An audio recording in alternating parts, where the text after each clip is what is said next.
नमस्कार, सवाल इंडिया का मैं आपका बहुत बहुत स्वागत है। मेरा नाम है अंकित त्यागी। इस वक्त आप एनडीटीवी इंडिया के साथ हैं। शुरुआत कर रहे हैं महाराष्ट्र में राजनीतिक उथल पुथल से। जो महाराष्ट्र के अंदर कांग्रेस के दिग्गज नेता एक बार फिर से कांग्रेस पार्टी को झटका देते नजर आए। एक महीने के अंदर 3 नेताओं ने कांग्रेस को छोड़ दिया है। अब इसमें सबसे ताजा नाम अशोक चव्हाण का है। अशोक चव्हाण महाराष्ट्र के पूर्व मुख्यमंत्री रहे। अशोक चव्हाण ने कांग्रेस के प्रदेश अध्यक्ष नाना पटोले को एक लाइन का इस्तीफा भेजा है कि मैं अपनी प्राथमिक सदस्यता से इस्तीफा दे रहा हूं। विधानसभा सदस्य के रूप में उन्होंने इस्तीफा भी दे दिया है। चव्हाण ने करीब सुबह 11:25 पर विधानसभा अध्यक्ष राहुल नावरेकर को अपना इस्तीफा सौंपा, जिसे मंजूर कर लिया गया है। आज मैं कांग्रेस पार्टी से चुनकर आया हूं एज ए एमएलए। उस सदस्यत्व का एमएलए के मैंने आज इस्तीफा स्पीकर के पास मिलकर सौंप दिया है। उसके बाद में मैंने आज कांग्रेस वर्किंग कमेटी, कांग्रेस की प्राइमरी मेंबरशिप और हमारे जो लेजिस्लेटिव पार्टी है उसका भी इस्तीफा मैंने आज पार्टी को सुपुर्द किया है। इसलिए मैंने आज पूरी तरीके से कांग्रेस पार्टी से मेरा जो भी इन्वॉल्वमेंट था वो क्यों मजबूर होना पड़ा था? कोई मजबूरी की कोई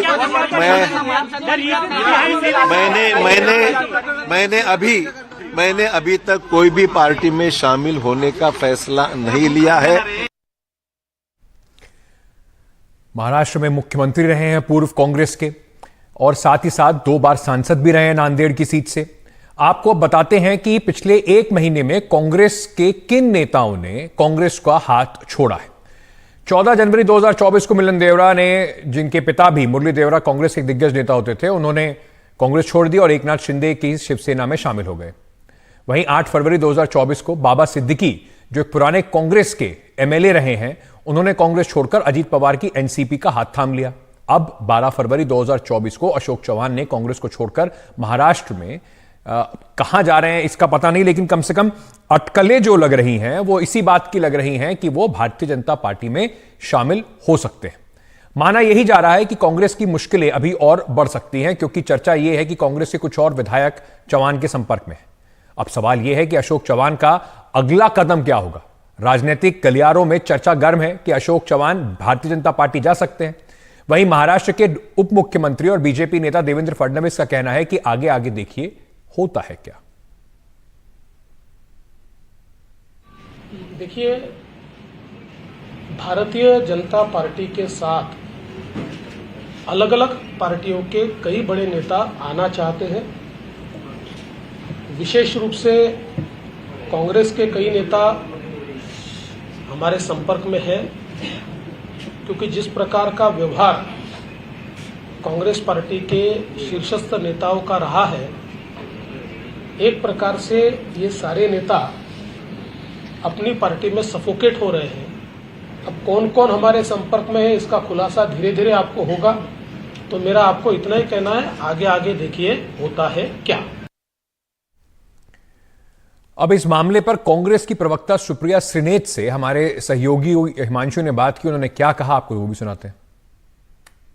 अशोक चव्हाण ने इस्तीफा दिया, ये खबर आ रही है, आप कैसे देखते हैं? क्या इसको एक सेटबैक माना जाए कांग्रेस के लिए? मुझे ऐसा लगता है कि आज की तारीख में विपक्ष की राजनीति करना बड़ा मुश्किल है। आज की तारीख में विपक्ष की राजनीति करने के लिए बड़ा दम चाहिए, बड़ा हौसला चाहिए, क्योंकि ये सरकार सवाल पूछने पर, ये सरकार अपने को कटघरे में पाकर आपके खिलाफ ईडी, सीबीआई, इनकम टैक्स, हर तरह का षड्यंत्र, हर तरह का प्रलोभन करती है। अगर आपको राहुल गांधी जी की तरह राजनीति करनी है, सरकार की आंख में आंख डालकर उनसे सवाल पूछना है, सरकार की नाकामियों का पर्दाफाश करना है, तो आपको आज की तारीख में सरकार का सामना करने के लिए कलेजा चाहिए। अगर वो कलेजा नहीं है तो आप वो राजनीति नहीं कर सकते। तो आपको लगता है अशोक चव्हाण ने दबाव में ये फैसला किया? मतलब मुझे तो लगता है जितने लोग गए उनके ईडी के केसेस खुल जाते हैं, वहां जाते हैं तो वो केसेस बंद हो जाते हैं।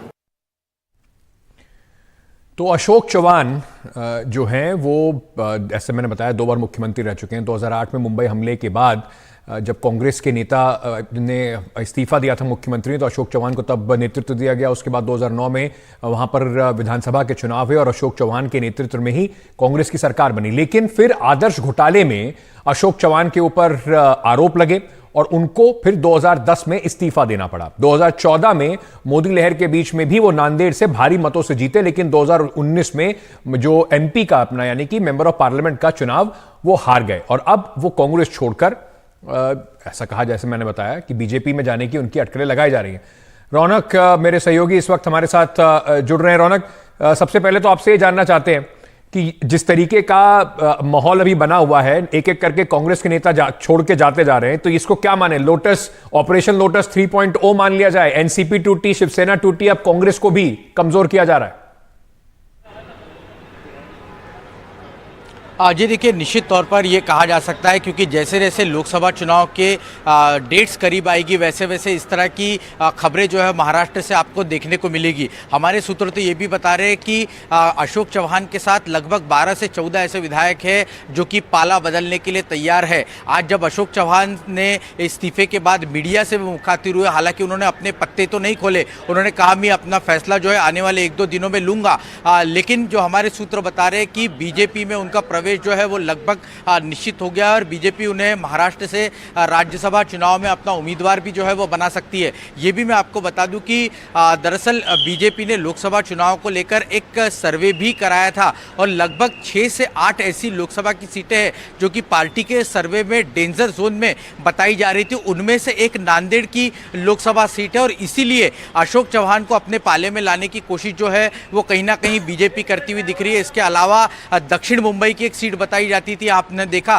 कि दक्षिण मुंबई की सीट से इसके पहले मिलिंद देवरा कांग्रेस की तरफ से चुनाव लड़ते रहे, वो शिंदे के साथ चले गए हैं। इसके अलावा मुंबई की दक्षिण मध्य एक सीट है जो कि डेंजर जोन में बताई जा रही है बीजेपी के सर्वे में। लातूर की सीट है, लातूर से मैं आपको बता दूं कि अमित देशमुख वहां से कांग्रेस के कद्दावर नेता है, महाराष्ट्र सरकार में मंत्री रह चुके विलासराव देशमुख के बेटे हैं। तो ये कुछ ऐसी सीटें हैं जहां पर बीजेपी जो है अपनी पूरी ताकत जो है इस आने वाले लोकसभा चुनाव में लगाने की फिराक में है और उसी को देखते ही जैसा आपने कहा कि ऑपरेशन लोटस 3.0 है क्या, तो इसको बिल्कुल ऐसा कहा जा सकता है कि बीजेपी का ये ऑपरेशन लोटस है और उसी के तहत बीजेपी एक एक कदम आगे बढ़ाती हुई दिख रही है। आज सुबह जब उप मुख्यमंत्री और बीजेपी नेता देवेंद्र फडणवीस से इस पूरे मसले में हमने सवाल जवाब किया तो उन्होंने कहा कि आगे आगे देखिए होता है क्या। कई ऐसे कांग्रेस के नेता है जो कि पार्टी में असहज महसूस कर रहे हैं, फ्रस्ट्रेटेड महसूस कर रहे हैं और ऐसे लोग बीजेपी के संपर्क में, तो निश्चित तौर पर यह कहा जा सकता है कि आने वाले दिनों में कांग्रेस के कई और बड़े नाम जो है वो टूटने वाले और बीजेपी में शामिल होने वाले। इस बीच जो कांग्रेस के प्रदेश अध्यक्ष है नाना पटोले, उन्हें दिल्ली तलब किया गया है। कांग्रेस के राष्ट्रीय अध्यक्ष मल्लिकार्जुन खड़गे, केसी वेणुगोपाल से उनकी देर रात को मुलाकात होनी है। वो थोड़ी देर पहले जो हमारे सूत्र बता रहे हैं कि दिल्ली पहुंचे हुए और वो कांग्रेस के वरिष्ठ नेताओं से मुलाकात करेंगे। लेकिन ये एक कांग्रेस के लिए अच्छी खबर नहीं है क्योंकि कल हमने देखा था, मैं खुद वहां पर मौजूद था जब कांग्रेस के महाराष्ट्र प्रभारी रमेश चेन्नीथला बैठक लेने के लिए कांग्रेस के प्रदेश कार्यालय में पहुंचे हुए थे जहां पर अशोक चौहान मौजूद थे। अशोक चौहान की तरफ से बैठक में पार्टी ने क्या करना चाहिए और आने वाले दिनों की कैसी रणनीति होगी, इन सब पे चर्चा की और एक जिसे हम कहते हैं कि सही तरीके से पार्टिसिपेट करते हुए कांग्रेस के नेताओं को ये बताया एक सीनियर लीडर होने के नाते और आज इस तरह का फैसला वो लेते तो कई जो कांग्रेस के नेता है उन्हें भी आश्चर्य लग रहा है कि इस तरह का फैसला जो है वो कहीं ना कहीं अशोक चौहान ने लिया है। लेकिन निश्चित तौर पे कहा जा सकता है कि अशोक चौहान का जाना एक बड़ा झटका कांग्रेस के लिए, क्योंकि लोकसभा चुनाव की अगर बात की जाए तो इस पर और चर्चा करेंगे। बहुत बहुत शुक्रिया अभी हमारे साथ जुड़ने के लिए। लगातार रौनक इस पूरी खबर पर रिपोर्टिंग कर रहे हैं, बता रहे हैं कि किस तरीके से बड़ा झटका है। हमारे साथ इस वक्त विजय चोरमोरे साहब जुड़ रहे हैं, पॉलिटिकल एडिटर हैं सकाल ग्रुप के। हमारे साथ डैनियल फ्रांसिस जुड़ रहे हैं, राजनीतिक विश्लेषक हैं। आप दोनों का बहुत बहुत शुक्रिया, धन्यवाद हमें साथ जुड़ने के लिए इस चर्चा में। विजय चोरमोरे साहब, महाराष्ट्र एक ऐसा राज्य था, 48 सीटें जहां से आती हैं, अगर बीजेपी को अपना मिशन 370 या 300 भी पार करना है तो महाराष्ट्र को नजरअंदाज नहीं किया जा सकता। 2 पार्टियों को तो तोड़ दिया गया, अब कांग्रेस के नेता एक एक करके जा रहे हैं। अशोक चौहान का जाना कितना बड़ा नुकसान है कांग्रेस के लिए? सही है अंकित जी, क्योंकि पिछले कुछ दिनों से जो सर्वे, रौनक ने बताया कि कुछ दिनों से जो सर्वे आ रहे थे, सर्वे में ऐसा दिख रहा था कि बीजेपी की हालत महाराष्ट्र में इतनी अच्छी नहीं है। उनके साथ एकनाथ शिंदे शिवसेना के साथ आए, अजित पवार एनसीपी लेकर आए, फिर भी बीजेपी को महाराष्ट्र की जितनी अपेक्षाएं थी उतनी अपेक्षा पूरी नहीं हो रही थी, इसलिए बीजेपी की कोशिश से चल रही है। दूसरी बात देखो, अशोक चौहान को लेना, यानी 2 जो सीटें हैं लोकसभा की, वो 2 सीटों पर बीजेपी हमका जीत जाएगी। नांदेड़ की सीट और तो हिंगोली की सीट अशोक चौहान लेने के लिए, साथ ही ये 2 सीटें बीजेपी के पाले में पक्का जा सकती है, ऐसा कहा जा सकता है। और जो बातें आ रही कि रौनक ने जिसका जिक्र किया कि अशोक चौहान के साथ 12 से 14 विधायक जाने वाले हैं, उनके नाम अभी सामने आ रहे नहीं रहे। वो भी ऐसे रहेंगे कि जहां जहां बीजेपी को खतरा दिख रहा है उस जगह के कुछ एमएलए जुड़कर वो सीटें सेफ बनाई जाए, इसलिए बीजेपी की कोशिश चल रही है। और देखो, बीजेपी को पिछली बार 2019 में महाराष्ट्र से 42 बीजेपी और उनके अलायंस को 42 सीटें मिल रही थी और इस वक्त उन्हें उसमें 17-18 सीटों का नुकसान दिख रहा था। वो नुकसान नहीं हो पाए। और जो बातें पार्टी का शीर्ष नेतृत्व कर रहा है कि 400 पार जाएंगे, 370 जीतेंगे, अगर महाराष्ट्र जैसे राज्य में इतनी अगर नुकसान हो जाएगा तो वो उस अपने जो लक्ष्य है उस लक्ष्य तक नहीं पहुंच सकते। इसलिए बीजेपी एक पुरजोर कोशिश कर रहे हैं कि लोकसभा से पहले ज्यादा से ज्यादा लोग बीजेपी के साथ जुड़ जाए और बीजेपी की जो सीटें बढ़ जाए। दूसरी बात अंकित, देखो राज्यसभा इलेक्शन हो रहा है, राज्यसभा इलेक्शन की बात है। हेलो सर, मैं एक बार आपके पास वापस आता हूं, एक बार जरा डैनियल फ्रांसिस साहब के पास भी चलते हैं, उनसे भी उनका पहला रिएक्शन ले लें। फ्रांसिस साहब, ये जो साफ तौर पर दिख रहा है कि जो भी जोड़ घटा हो रहा है वो लोकसभा चुनाव को ध्यान में रखते हुए हो रहा है, ऐसी क्या दिक्कत है कि कांग्रेस अपने लोगों को रोक नहीं पा रही है? मैं पहले तो ये बात कहना चाहूंगा कि जैसे एक हवा बनाई जा रही कि बीजेपी की हालत महाराष्ट्र में कमजोर है और बहुत सारी सीटें वो हार रही है और जीत रही है और सर्विस की बात होती है, ये सब चीजें से मैं सहमत नहीं हूँ। मैं महाराष्ट्र में बहुत सालों से काम कर रहा हूँ और मैंने एक बात देखा है कि बीजेपी सबसे बड़ी पार्टी है, 105-106 एमएलए के साथ, उसके बाद 50 उनके पास शिवसेना और अपक्ष उम्मीदवार है और उसके बाद जो 40-45 एमएलए अजित पवार लेके आते हैं वो हैं। आज भी बीजेपी महाराष्ट्र में 200 एमएलए से ज्यादा बड़ी पार्टी है। दूसरी बात कि कांग्रेस, अशोक जी को भी मैं बहुत अच्छी तरह जानता हूं, पिछले 10 सालों में उन्होंने बहुत अच्छा संघर्ष किया महाराष्ट्र में। 2014 में जो 2 सीटें कांग्रेस जीती थी वो थी नांदेड़ और हिंगोली, और ये दोनों सीटों पर अशोक जी का काम और अशोक जी का प्रभाव था। उसकी वजह से सिर्फ 2 सीटें कांग्रेस पूरे राज्य में जीत पाई। पिछले 10 सालों में प्रॉब्लम ऐसा हो गया है कि कांग्रेस के पास ना दिशा है, ना दशा है, ना कोई विजन है, और जो सीरियस पॉलिटिक्स करना चाहते हैं, जो एक गंभीर राजनीति करना चाहते हैं, उनके लिए कांग्रेस एक ऑप्शन नहीं बचती है, क्योंकि कांग्रेस पार्टी की राजनीति से परे अब अपने एक समाजकारण में एक चली गई है और वो ये फैसला नहीं कर पा रही है कि उनको राहुल गांधी को नेता बनाना है, उसको बड़ा बनाना है या पार्टी को बड़ा बनाना है। और एक पॉलिटिकल फ्रांसिस साहब, एक बात बताइए, आप जो बता रहे हैं कि अशोक चौहान कद्दावर नेता हैं, सही बात है। आदर्श घोटाले में इनके ऊपर करप्शन के चार्ज लगे, इन्फोर्समेंट डायरेक्टरेट उसकी भी जांच कर रहा है, इनको मुख्यमंत्री पद से हाथ धोना पड़ा। अब बीजेपी जो हर नेता हर भाषण में कहता है कि हम परिवारवाद के खिलाफ हैं और करप्शन के खिलाफ हैं, अशोक चौहान के पिता भी मुख्यमंत्री रहे, ये खुद भी मुख्यमंत्री रहे, परिवारवाद भी इन पे फिट होता है, करप्शन के इनके ऊपर चार्ज है, इन्फोर्समेंट डायरेक्टरेट इनके ऊपर इन्वेस्टिगेशन कर रहा है, करप्शन भी इनके ऊपर फिट होता है, तो भारतीय जनता पार्टी के लिए दिक्कत नहीं होगी ये सारी बातें कह के इनको अपने साथ शामिल करने में? नहीं, इसमें 2 बातें हैं। पहले तो आदर्श घोटाला जो हुआ, ये पूरा महाराष्ट्र जानते हैं किसने करवाया और अशोक जी को किसने फंसवाया। कांग्रेस पार्टी के लोगों ने उनको फंसवाया ताकि वो कुर्सी से उनको उतारकर पृथ्वीराज चौहान को वहां पर बिठाया जाए। उसके बाद कांग्रेस पार्टी की महाराष्ट्र में हुई, फंसाया नहीं फंसाया अंत में तो कोर्ट तय करता है ना कि आपकी कोई गलती थी या नहीं थी। ऐसे तो हर नेता ही कहता है कि उसके खिलाफ राजनीतिक साजिश हुई है, पर मेरा सिर्फ ये मानना है कि कोर्ट ने अभी तक इसके ऊपर अपना कोई फैसला दिया नहीं है, इन्वेस्टिगेशन इस पे चल रही है।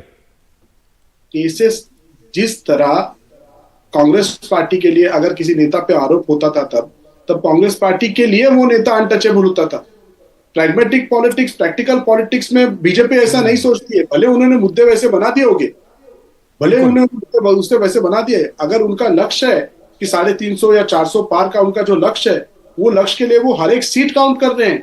ये है मुद्दे की बात कि आप जनता को क्या अपने भाषण में समझाते हैं, उससे ज्यादा जरूरी होता है कि आपकी प्रैक्टिकल पॉलिटिक्स क्या कह रही है। वो डिफाइन करती है कि आपके लिए करप्शन कौन है, डायनेस्ट कौन है, ये सारी चीजें उस पर तय होती है। विजय चोरमोरे जी, ये जो पूरा इस बात जो ऑपोजिशन करती रहती है, अशोक चव्हाण भी अब उसी लाइन में शामिल होकर दिखाई पड़ेंगे कि अजीत पवार के ऊपर आरोप थे, वो वहां चले गए, उनके ऊपर ईडी कुछ नहीं कर रही। अशोक चव्हाण के ऊपर आरोप थे, वो वहां चले गए, तो उनके ऊपर भी कोई एक्शन नहीं होगा। इसका जनता पे कोई असर पड़ते दिखता है आपको, या ये सब बातें जनता भूल जाती है, वोटर भूल जाते हैं जब वोट डालने जाते हैं? तो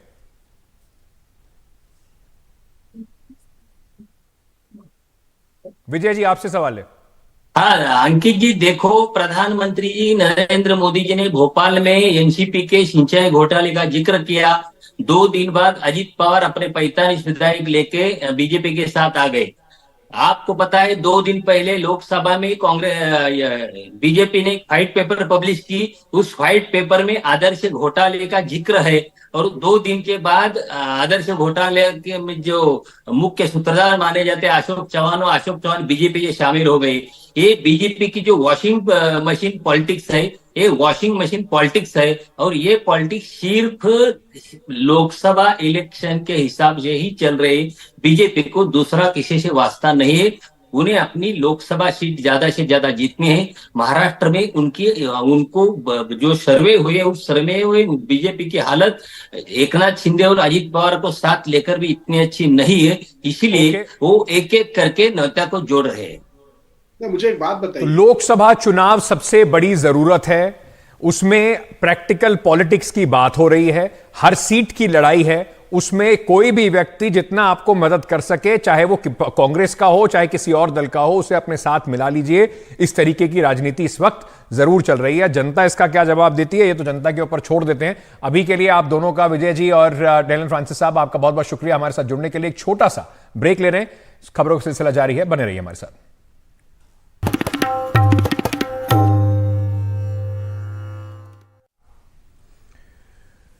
चलिए, मेरे सहयोगी मनीष कुमार इस वक्त हमारे साथ जुड़ रहे हैं। मनीष जी, कल से खेला होगा चल रहा था, खेला तो लगता है कि रिवर्स हो गया। आरजेडी के ही 3 लोग क्रॉस वोटिंग करते हुए देखे गए। अंकित, निश्चित रूप से ये खेला होगा, ये एक नया वर्ड है जो बंगाल के चुनाव से जो शुरू हुआ है। ये सब लोग इसका भरपूर इस्तेमाल करते हैं, लेकिन बिहार में जो कुछ हुआ कोई अप्रत्याशित नहीं था, क्योंकि किसी को नीतीश कुमार बहुमत का आंकड़ा पार करेंगे इसके बारे में कोई शक नहीं था। लेकिन हाँ, वो चाहे बीजेपी हो, वो चाहे आरजेडी हो या जेडीयू हो, इन तीनों दलों के विधायकों ने अपने पार्टी के जो फ्लोर मैनेजर थे उनको भरपूर सरदर्द दिया, और उनको काफ़ी मशक्कत तीनों पार्टियों को करनी पड़ी अपने अपने विधायकों को एकजुट रखने में। इसके बावजूद जेडीयू का एक विधायक नहीं आया, और आरजेडी के 3 विधायक तो खुलेआम उन्होंने क्रॉसओवर किया। हमारे साथ बात करने के लिए बीजेपी के अब वरिष्ठ नेता नितिन नवीन है। नितिन जी, एक चीज बताइए कि जब आपके पास पर्याप्त नंबर था तो 3 विधायकों से क्रॉस वोटिंग, जबकि व्हिप इशू था, कराने की क्यों जरूरत पड़ी? देखिए, उनके विधायकों पर जो उन्होंने दबाव बनाया था, बंधक बना के रखा था जो विधायकों पर, उन विधायकों का अंदर का आक्रोश था। और सबसे बड़ी बात है, आपने किया क्या था? 8-8 डिपार्टमेंट लेके बैठे हुए थे, अपने विधायकों पे आपको भरोसा नहीं था डिपार्टमेंट बांटने का, तो उन विधायकों में जो रोष था उसका प्रकटीकरण हुआ है। और जो खेलना चाहते थे उनको खिलाया गया।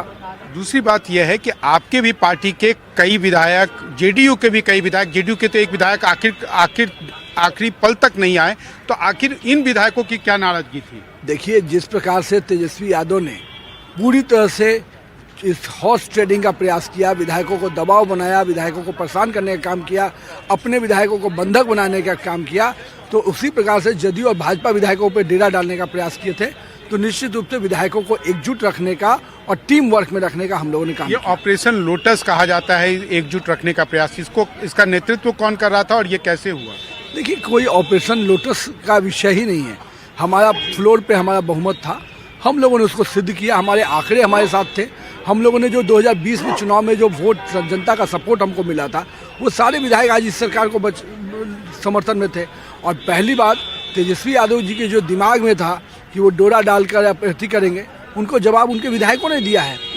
अब अंकित, ये नितिन नवीन थे, उन्होंने कहा कि तेजस्वी यादव जो डोरा डालने का प्रयास कर रहे थे, आखिर उनको उनके विधायकों ने ही जवाब दे दिया। हालांकि ये बात भी है कि पार्टी का व्हिप इशू था और उसके बावजूद 3 विधायकों ने क्रॉस वोटिंग किया है, तो कायदे से तो उनकी मेंबरशिप जानी चाहिए। लेकिन नितिन जी एक चीज बताइए, मेंबरशिप जानी चाहिए या नहीं? अब ये तो बाकी प्रक्रिया होगी, लेकिन विधायकों ने अपना विरोध दर्ज किया है राजद के नेतृत्व के प्रति। तो जैसा कि आप जानते हैं कि चूंकि उन्होंने रूलिंग अलायंस के पक्ष में किया है, तो उसे किसी न किसी तरीके से आने वाले दिनों में अब देखना यह होगा कि आखिर इन विधायकों के मेंबरशिप रद्द करने की जो भी आरजेडी याचिका दाखिल करती है, वो पूरी प्रक्रिया कितना लंबा खींचती है, क्या वो अगले विधानसभा चुनाव के पूर्व बिल्कुल कंप्लीट हो पाएगा या उससे भी और अधिक लंबा खींचेगा? अंकित, क्योंकि एंटी डिफेक्शन लॉ तो पूरे तरीके से इसमें आएगा ही आएगा, विप के बाद भी जिस तरीके से वोट करा गया है। लेकिन जैसे आप मनीष जी कह रहे हैं, समय कितना लगेगा? स्पीकर जो है वो अब एनडीए का है, तो समय कितना लगेगा? गेंद क्योंकि स्पीकर के पाले में होती है, यह एक बड़ा सवाल होगा। मनीष जी बहुत बहुत शुक्रिया हमारे साथ जुड़ने के लिए। छोटा सा ब्रेक लेके वापस आ रहे हैं, बंद रहिए हमारे साथ।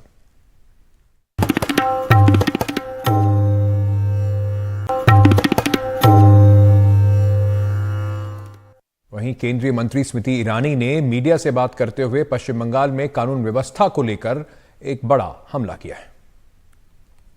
इन बांग्ला की संदेश खाली की महिलाओं ने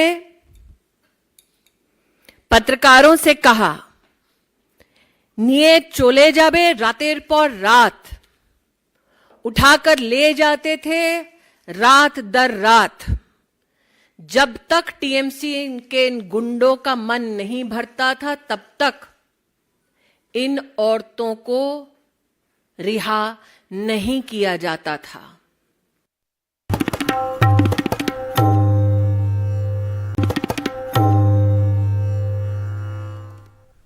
तेरह फरवरी को दिल्ली चलो आंदोलन के लिए पंजाब और हरियाणा से किसानों का जो समूह है, जत्थे हैं, वो रवाना होने लगे हैं।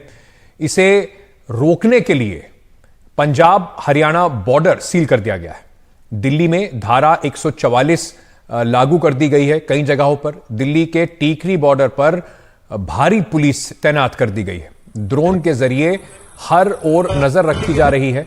बड़े बड़े कंटेनर और कटीले तार जो हैं वो रोड के किनारे रख दिए गए हैं। किसानों के आने की खबर मिलने ही सड़कों पर उन्हें बीचों बीच जो है वो रख दिया जाएगा। इस बीच सबके जो सिंधु बॉर्डर है वहां पे रास्ता बंद कर दिया गया है, उसकी सर्विस लेन भी बंद कर दी गई है। आम लोगों को काफी समस्या का सामना करना पड़ रहा है। ये देश के किसान हैं जिन्हें रोकने के लिए इस वक्त बिल्कुल फौज जैसा बंदोबस्त किया जा रहा है।